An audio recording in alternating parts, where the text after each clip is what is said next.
Hier, nous avons vendangé une vieille parcelle de blanc sémillon dans le but d'élaborer un blanc sec.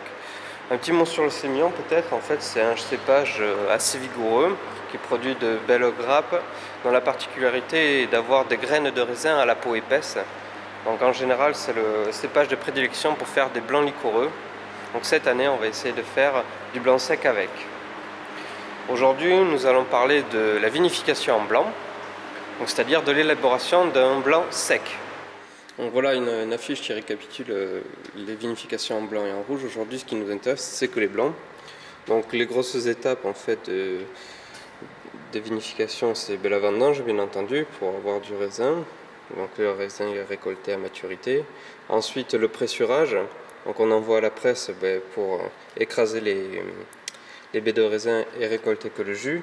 De là on sort un jus assez trouble que l'on met au froid ici à réfrigérer, donc, et pour faire clarifier on appelle ça le débourbage. Alors concrètement qu'est-ce qui se passe?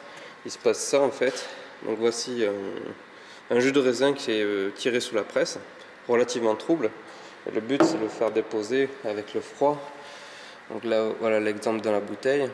Donc la partie haute c'est le jus de raisin clair et la partie basse, donc ici tout ce qui est sédimenté. La fermentation, donc on repart sur notre schéma. C'est ici, transformation des sucres en alcool. Et ensuite, une fois qu'il n'y a plus de sucre, on envoie le vin à l'élevage. Alors chez nous, on bâtonne, c'est-à-dire qu'on fait un élevage sur lit, comme dans certaines régions de France, notamment la Bourgogne ou le Muscadet. Et après, une fois l'élevage terminé, le vin est reclarifié, filtré cette fois, et envoyé à la mise en bouteille. Donc concrètement en termes de date, comment ça se passe? Admettons on vendange le 15 septembre, donc on ramasse le raisin et on presse la même journée, et ensuite on envoie à clarifier. Cette étape peut durer 3-5 jours.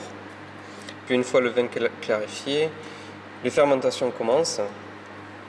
Donc la fermentation alcoolique elle peut durer entre 10 et 30 jours. Donc fin fermentation se situe aux alentours de mi-octobre.